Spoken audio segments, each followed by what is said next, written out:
Welcome to Immigration Review, your weekly source for immigration case law updates and insights. I'm your host, Kevin A. Gregg, back again to review the week's precedential immigration cases, rummaging through the decisions so you don't have to. This podcast is sponsored by Kurzban, Tetzelli & Pratt, also known as KKTP, a law firm where I'm also a partner. Whether you are facing an immigration obstacle, a serious injury, or a legal issue in your business, KKTP will aggressively protect your best interests. This podcast is also sponsored by DocketWise, an all-in-one immigration forms and case management solution trusted by thousands of immigration lawyers across the U.S. I really like DocketWise. It makes immigration applications easy by allowing the clients to provide information through simple online questionnaires that are shareable by text or email and available in multiple languages. Not only that, DocketWise provides a comprehensive group of case management features, including invoicing and calendaring, secure messaging, task management, and a lot more. You can learn all about DocketWise and receive a 10% discount on your subscription by heading to docketwise.com/immigration-review, so they know we sent you. And as always, this show does not constitute legal advice and has no bias other than to keep you up to date and to enable you, my dear colleagues, to excel in court. So, without further ado, let's start the review.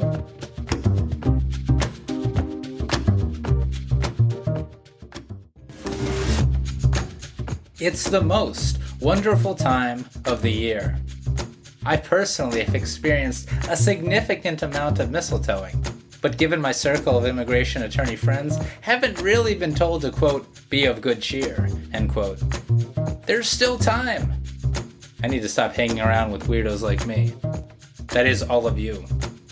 Of note, the First Circuit amended its quite non-citizen friendly Bedos v. Garland decision this week, and that was from episode 230. It's still non-citizen friendly. Give it another listen, but make sure that you cite to the amended decision. That's all I got. Besides these 5 decisions I'm about to talk about. Wishing everybody a happy holidays.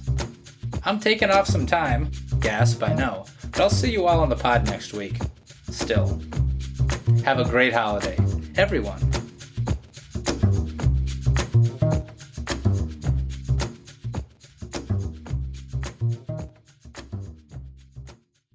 Our first decision, from the first, is Viana Guedes et al. V. Mayorkas et al., published by the First Circuit on December 16th, 2024.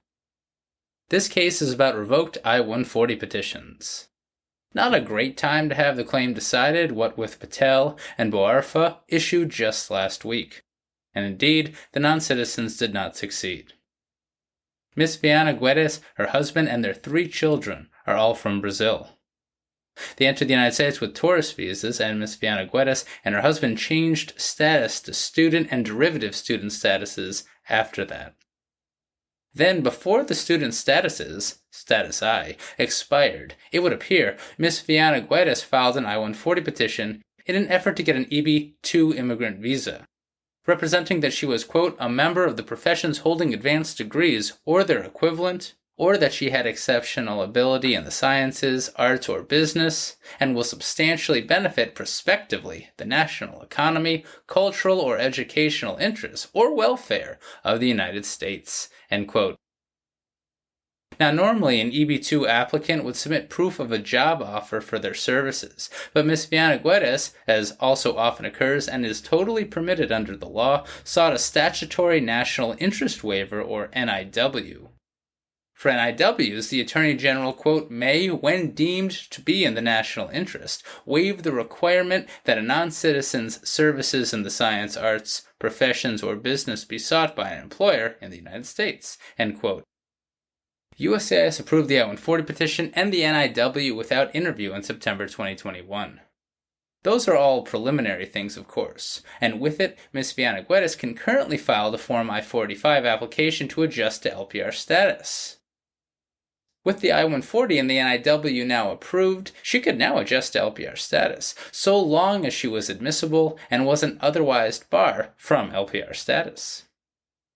USCIS did interview Ms. Viana Guedes for the adjustment of status application about a year later, and well, that's when everything started to go wrong. After the interview, USCIS concluded that Ms. Viana Guedes had made a few misrepresentations, including failing to comply with her F1 student status in the past. In fact, she never attended classes at the school that she said she was attending. And she had not worked as a physiotherapist for years, and had not qualified or applied for related licenses in the United States, things that appeared to be the basis for her EB-2 visa. All of this meant a lot of things, reasoned USCIS, including that she had failed to maintain her non-immigrant status, which in turn barred her from adjustment under INA Section 245C. That's not something often discussed on the podcast because immediate relative adjustment of status applicants need not concern themselves with it. But it's something that employment-based adjustment applicants very much must be concerned with. Ms. Viana Guedes wasn't eligible for an NIW as a matter of discretion either, reasoned USCIS, and according to Ms. Viana Guedes, USCIS then revoked the I-140 petition approval. So she and the derivative family sued in federal court. After they did that, DHS initiated removal proceedings. The family had, by this time after all, overstayed their non-immigrant statuses. The federal district court judge dismissed their claims, relying on the Supreme Court's Patel decision because, again, after all, adjustment of status is one of the named forms of discretionary relief actually listed at the jurisdiction stripping provision at INA Section 242A2BI. Heck, Patel was an employment-based adjustment of status application, albeit with a different reason for denial than the one at issue here. Ms. Viana Guedes appealed, and the First Circuit affirmed dismissal. Pretty summarily, too. But not before adjudicating the very issue that the Supreme Court assumed but did not decide last week, adversely for non-citizens. INA Section 242 is titled, quote, Judicial Review of Orders of Removal, end quote, and here, of course, the decision being challenged did not occur in removal proceedings at all. On the other hand, this jurisdiction stripping provision also says that it applies, quote, regardless of whether the judgment, decision, or action is made in removal proceedings, end quote. First Circuit held that the latter specific language trumps the general title of the statute, which refers to orders of removal. That is, the jurisdiction stripping provision applies regardless of whether the relief being challenged was denied in removal proceedings. Plus that Patel dicta that I mentioned last week where the Supreme Court said its holding, quote, expressly extends to judgments made outside of removal proceedings, end quote, not good. But what about the fact that Section 242A2B single I talks about, quote, relief, end quote? And relief from removal can't be granted or denied unless you're actually in removal proceedings and have been found removable. That is, adjustment of status isn't actually relief unless you're applying for it in removal proceedings. If that argument is accepted, USCIS denials can be challenged in district court because they didn't occur in removal proceedings, unaddressed by the First Circuit. The First Circuit also held that federal courts lack jurisdiction to review USCIS's revocation of an I-140 petition and NIW. That's because Section 242A2B-II, the statute discussed by the Supreme Court just last week in Bouarfa, applies to, quote, any other decision or action, end quote, by USCIS, at least discretionary ones, in which the Supreme Court just held bars review of USCIS's decision to revoke a visa petition. Doesn't matter that this is a revoked I-140 petition and Bouarfa was about a revoked I-130 petition. It's the same discretionary revocation statute, which quite frankly was the reason for which KKTP got involved on amicus. Unreviewable now, said the Supreme Court, that is revoked I-130 and I-140 petitions. Same with the statute governing NIW approvals and revocations, by the way, explained the First Circuit. As such, the First Circuit's statement in a footnote that the family here can reapply to adjust to LPR status in removal proceedings appears not quite right because they don't have an underlying approved petition anymore to adjust, right? But I digress. It all meant that Miss Viana, Guedes, and her family did not succeed on, or really even get an opportunity to litigate, their federal district court challenges to USCIS's actions. And that is Viana Guedes et al. V. Mayorkas et al.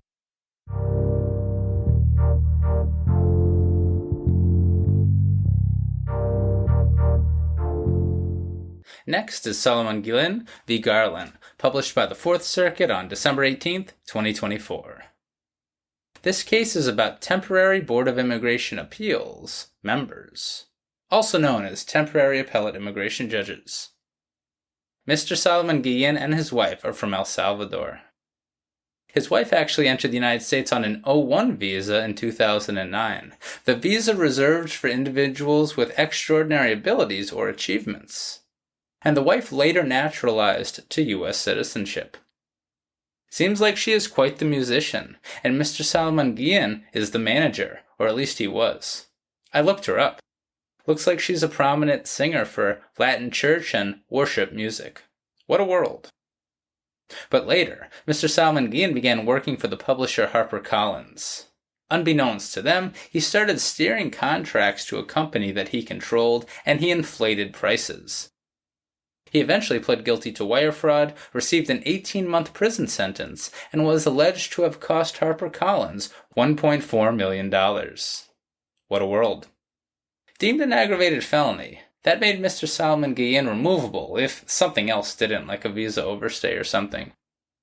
But it technically didn't bar him from adjusting to LPR status through his U.S. citizen wife, as aggravated felonies, serious as they are, don't necessarily make non-citizens inadmissible.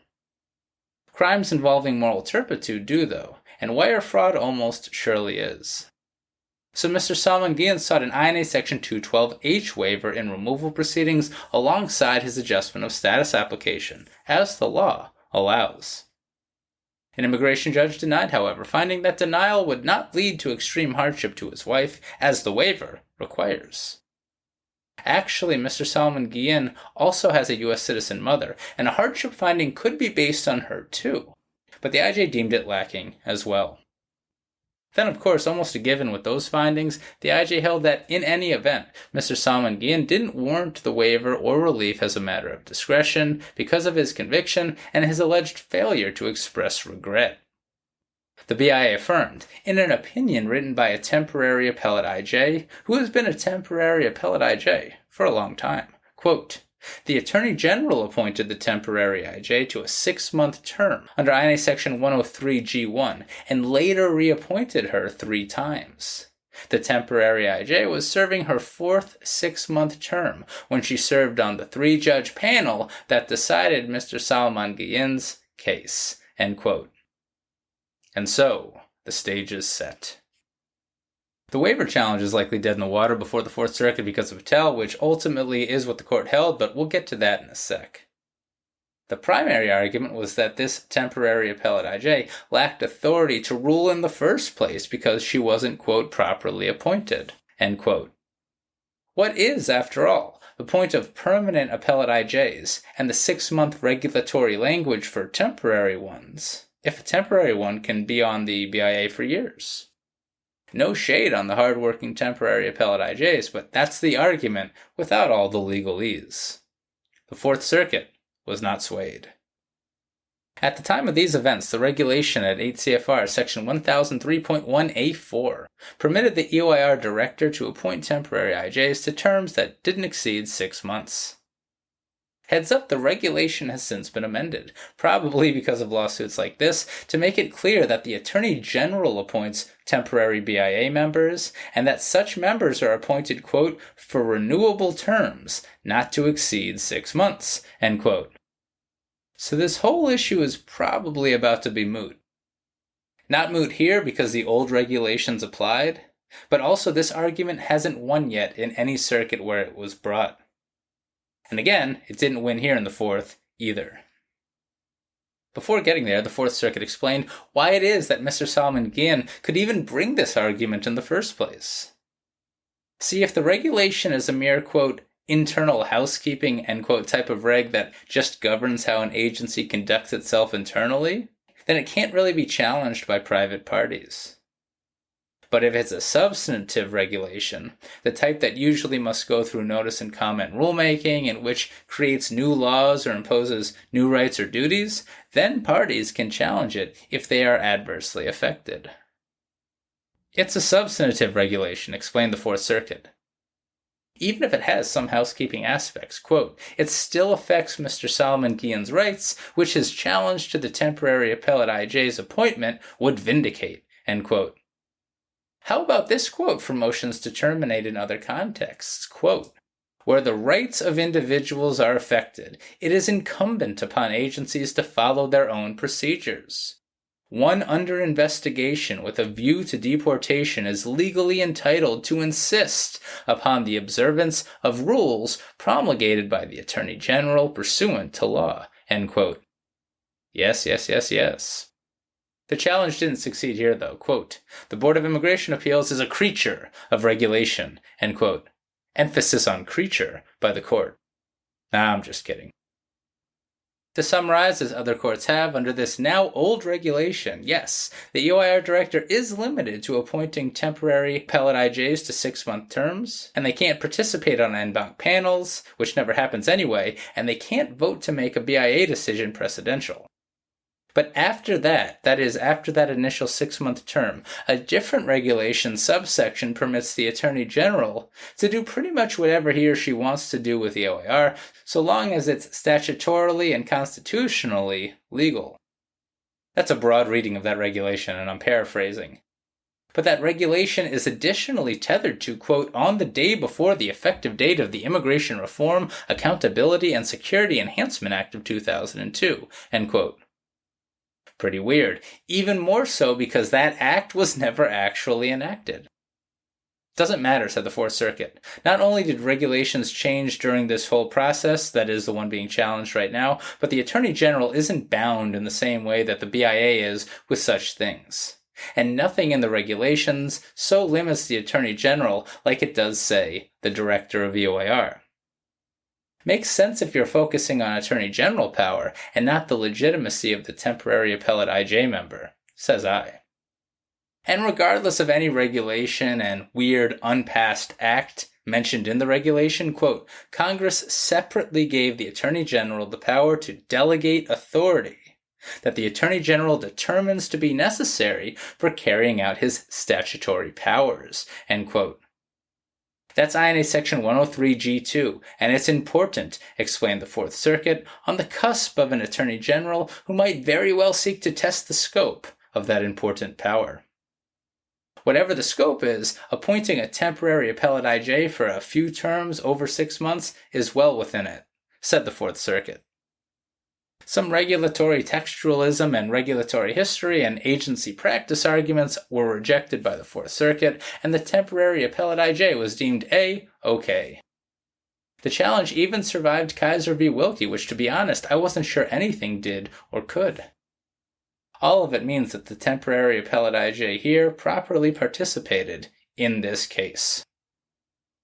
With that challenge disposed of, it left only a challenge to the denial of the Section 212H waiver. But that extreme hardship waiver is expressly discussed at the jurisdiction stripping provision at INA Section 242A2BI. So if Mr. Salomon-Guillen can't transform his challenge into a pretty convincing legal one, he's toast. Good arguments, though. He argued that the, quote, extreme hardship requirement is a statutory eligibility requirement that presents a reviewable mixed question of law and fact, end quote. That's based on the Supreme Court decisions Guerrero-Lasprilla and Wilkinson. Heck, recall Wilkinson held that the non-LPR cancellation of removal exceptional and extremely unusual hardship question is a mixed question of law and fact, and it's reviewable so long as it's based on agreed upon facts. And that is even though non-LPR cancellation of removal is similarly listed at Section 242A2B single I. So what gives, Fourth Circuit? It's a good argument. Well, maybe the Fourth Circuit does agree. It should, quite frankly.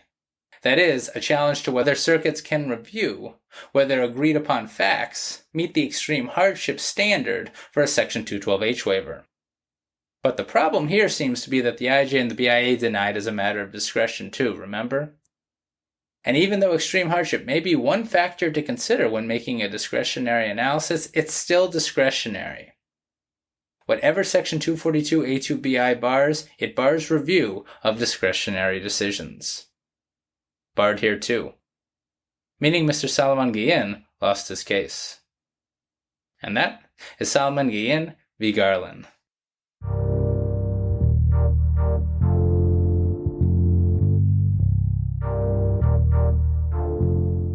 Short one from the 8th Circuit before we take a break. Albayero-Gomez v. Garland, published by the 8th Circuit on December 20th, 2024. This case is about asylum and related relief and protection. The petitioners are Miss Albayero-Gomez and her minor daughter, and they're from Guatemala. As the basis for their asylum claim, Miss Albayero-Gomez asserted her membership in the particular social group, quote, Guatemalan women who have been threatened due to retaliation against their male partners, end quote. As she testified, her son's father was shot and killed in 2015, and no one was arrested for the murder. Unsure where the son is in all of this, Miss Albayero-Gomez began living with another man after that, the father of her daughter, who is a part of these proceedings, but he disappeared after receiving threatening messages. The police were never contacted. An immigration judge denied asylum and related relief and protection for many reasons, and the BIA summarily affirmed the IJ. The 8th Circuit did as well, quite summarily. First, the 8th Circuit held that so long as the BIA cites to matter of Burbano, it doesn't really need to conduct any additional analysis. It can just adopt the immigration judge's decision below as the final agency one. The BIA may have to do a bit more to fulfill its appellate obligations, but here it did so. It, quote, went further to clarify that the immigration judge's factual findings are not clearly erroneous and that Ms. Albayero-Gomez's arguments on appeal are not persuasive, end quote. Sufficient, said the 8th Circuit. Begs the question, though, was the IJ's decision good enough? It was. Maybe. I actually don't know. Looks like Ms. Albayero-Gomez might not have brought further asylum challenges, other than attacking the thoroughness of the BIA's decision, which would be too bad if true. Because the 8th Circuit doesn't conduct any more asylum analysis and next turns to the denial of withholding of removal, a denial that it also affirmed. If nothing else, the 8th Circuit saw no error in the agency's finding that Ms. Albayero-Gomez had failed to establish a fear of harm or past persecution from the Guatemalan government or entities that the Guatemalan government is unable or unwilling to control. I don't really know much of the substance of the claim here, but that would be hard to show without knowing who Ms. Albayero-Gomez specifically fears. On to Convention Against Torture Protection. Well, Ms. Albayero-Gomez didn't meaningfully challenge it to the BIA, so the 8th Circuit said that she can't do so now. Meaning, Ms. Albayero-Gomez and her minor daughter did not succeed. And that is Albayero-Gomez v. Garland.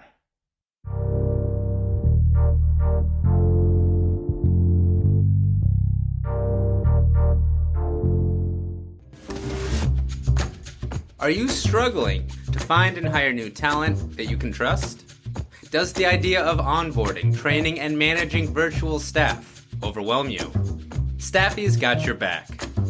Staffy provides top-quality virtual staffing for immigration law firms, complete with HR support to free up your time from the hassles of onboarding, managing, and continuously training your virtual staff.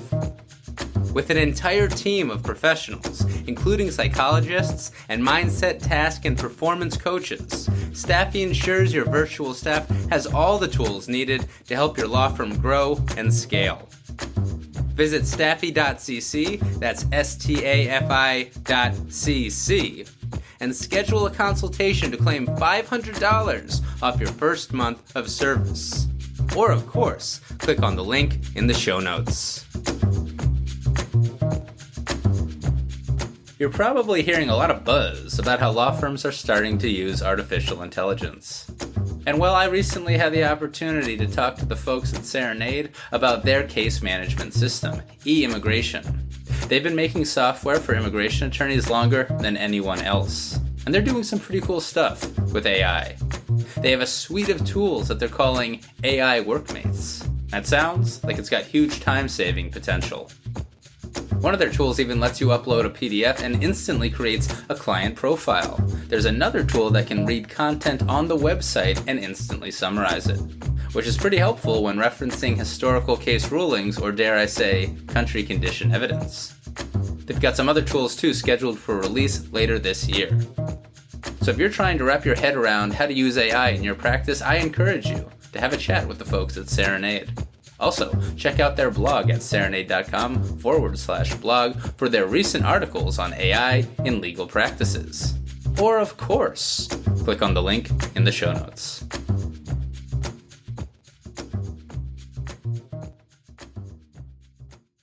Welcome back.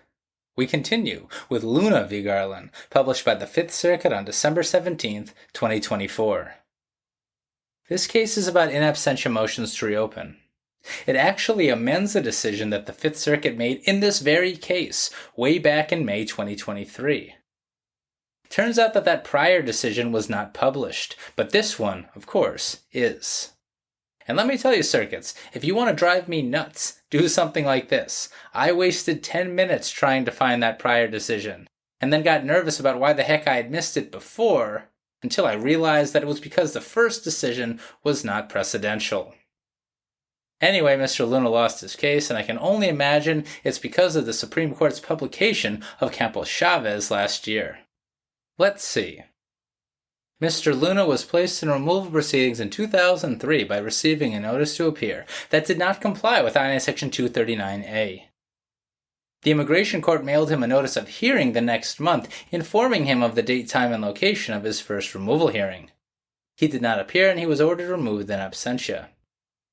He moved to reopen his case in September 2018, fairly soon after the Supreme Court's Pereira decision, and he argued that he never received proper notice of his hearing due to the NTA's deficiencies. Well done, counsel. He also submitted his own affidavit attesting that he never received the NTA or the notice of hearing, so another, more traditional reason for reopening an in absentia removal order. And an affidavit is no small thing. The immigration judge denied. Not only did the IJ believe Pereira limited simply to the stop time rule for non-LPR cancellation, but the IJ didn't believe that Mr. Luna's sworn affidavit rebutted the presumption that documents sent by the government through USPS are properly delivered. Nor did the IJ believe that sua sponte reopening was warranted. The BIA affirmed for some reasons that would soon become outdated, and so in May 2023, the Fifth Circuit granted the petition for review. Namely, quote, because his NTA did not inform him of the date and time of his removal hearing, end quote. Recall, the Fifth Circuit was a bit all over the place on this before the Supreme Court's Campos-Chavez decision, but the Fifth did have some non-citizen-friendly precedent. The first decision, Rodriguez, if I recall. But oil really adversely affected Mr. Luna here, filing a motion for panel rehearing after Mr. Luna won, and then requesting that the matter be held in abeyance pending the Supreme Court's decision in Campos-Chavez. And the Fifth Circuit granted that motion. That strategy proved correct, because the Supreme Court held in Campos-Chavez that for in absentia reopening purposes, essentially, a notice of hearing cleans up a deficient NTA. So now Mr. Luna's in big trouble, and he lost his case. First, the Fifth Circuit stated the obvious. Campos-Chavez makes the Fifth Circuit's Rodriguez v. Garland and other favorable in absentia reopening precedent bad law. Now the only way to get an in absentia removal order reopened, it would seem, is to show that you didn't receive the notice of hearing. Deficient NTAs no longer mean much for in absentia reopening purposes. That then brought the court to whether Mr. Luna had sufficiently shown that he didn't receive the notice of hearing. Remember, he submitted an actual affidavit to support his claim. And the analytical focus of a motion to reopen such as this, quote, is on the actual receipt of the required notice and not whether the notice was properly mailed, end quote. But there's still a presumption that mail sent by the government to an address makes it there. And under the BIA's 2008 decision matter of MRA, whether a non-citizen rebuts that presumption depends on an analysis of 7 things, but really any evidence, only one of which is the non-citizen's affidavit of non-receipt. But still, and at least in other circuits, sworn affidavits can be very powerful things. Here Mr. Luna only submitted his own affidavit. Often but not always the case, right? Pretty hard to show that you didn't receive a letter 15 years later. It was deemed insufficient here by the agency and the Fifth Circuit. Quote, to be sure, under our precedent, affidavits that lack any evidentiary flaw, despite their self-serving nature, may be taken as competent, standalone evidence to support a claim that notice was never received, end quote. Yes, indeed. How about that? Well, they may be taken as competent evidence, right? May, not shall. The IJ and the BIA can still consider other evidence or deem an affidavit insufficient, I suppose, under the right circumstances. No discussion of what type of affidavits will suffice on their own, which is unfortunate. But I guess the argument remains there. Here, at least, the agency discussed how the mailing wasn't returned to the immigration court as non-deliverable, and given that adjustment of status had been denied by USCIS the year before, Mr. Luna had possible reasons to not appear for his immigration court hearing, reasoned the agency. And it had been 15 years. Diligence isn't required, but I suppose filing a motion to reopen soon after being ordered removed in absentia would support the persuasiveness of an affidavit. As to the agency's refusal to reopen using its sua sponte authority, well, the Fifth Circuit held that it lacked jurisdiction to review such a thing as it so often does, maybe unless a really serious legal mistake was made, maybe, and not the case here. And it meant that Mr. Luna, once victorious, lost his case. And that is Luna v. Garland.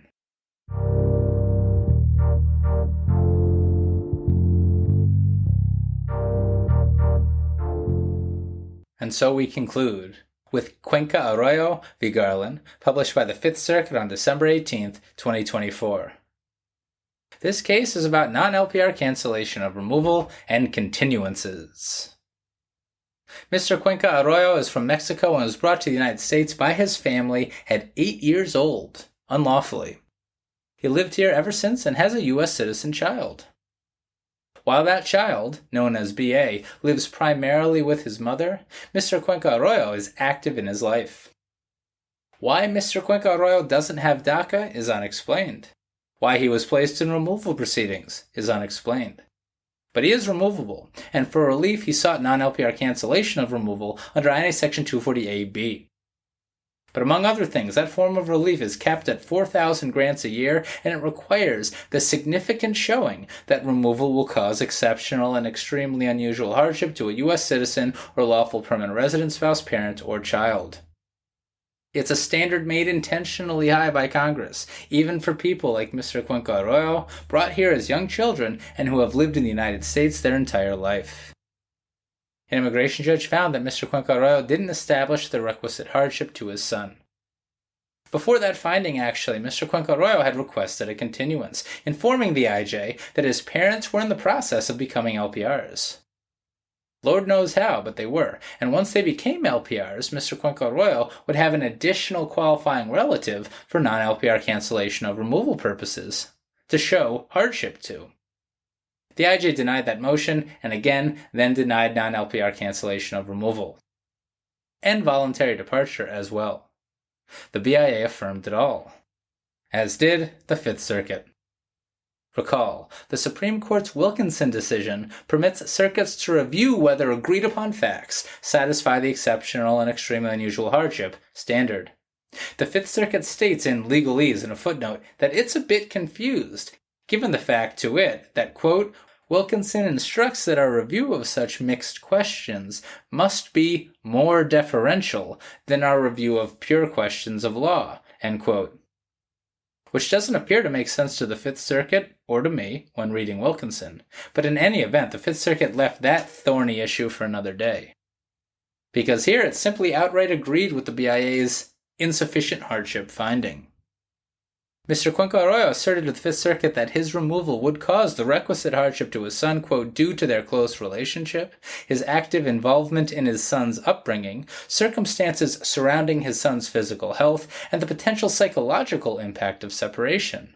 Mr. Cuenca-Arroyo emphasizes that he shares custody with his son's mother and that he is significantly involved in his son's life, especially as a provider of emotional and financial support, end quote. Not enough to keep parents together with their children, ruled all judges involved. Not only could the mother assist, and quite frankly does, but apparently Mr. Cuenca-Arroyo didn't submit evidence of current medical issues requiring special care, reasoned the court. Quote, as unfortunate as the emotional, psychological, medical, and financial hardships that Mr. Cuenca-Arroyo identifies may be, they are also, as the BIA correctly noted, common and normal consequences of an ordinary removal, end quote. And since at least 1997, if not earlier, U.S. law has been okay with that. The BIA was correct, explained the Fifth Circuit. As to the denial of voluntary departure, well, the Fifth Circuit held that it lacked jurisdiction to even review the issue, as it is very discretionary. Mr. Cuenca-Arroyo tried to create a legal challenge out of this. Apparently, the immigration judge relied on allegations of tax fraud to deny voluntary departure, and Mr. Cuenca-Arroyo took issue with the legal conclusion that he had committed tax fraud. But that's not really what the IJ and the BIA did, explained the Fifth Circuit. The agency, according to the court, was simply pointing out and relying on misrepresentations in Mr. Cuenca-Arroyo's tax filings during their discretionary analysis. The agency can rely on alleged misrepresentations and issues in tax filings to deny discretionary relief for non-citizens. And then it's not reviewable at the Fifth Circuit. Watch out, everybody. Concluding then with the IJ's denial of a continuance, and assuming but not deciding that it even has jurisdiction after Patel and Wilkinson to review such a thing when it's tethered to discretionary relief, the Fifth Circuit saw no abuse of discretion. It's a highly deferential standard, that is, whether to grant or deny a continuance, so much so that the Fifth Circuit doesn't even discuss the weighing of factors. It just says in legalese, quote, good enough, end quote. Those are my quotes, to be fair. It all meant that Mr. Cuenca-Arroyo is and remains ordered removed, despite growing up in this country and without any discussion of a conviction in this decision. Judge Elrod concurred to make known that she would hold that the Fifth Circuit now lacks jurisdiction to review denials of continuances when tethered to discretionary relief. So I guess remember, y'all, even when the decision is bad for the non-citizen, it could be worse. And that is Cuenca-Arroyo v. Garland.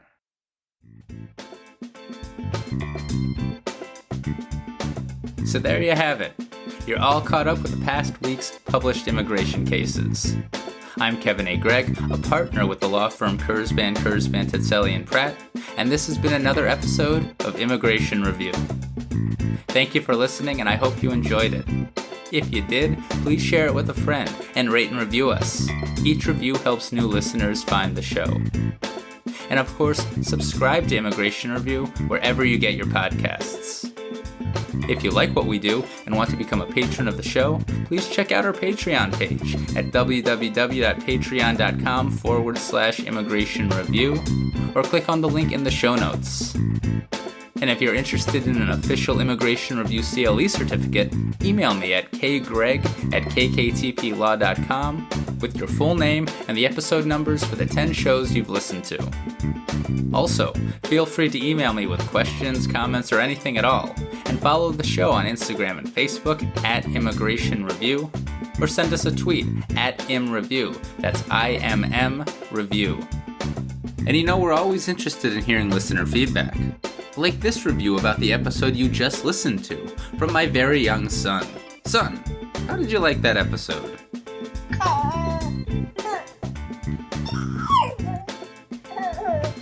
Indeed.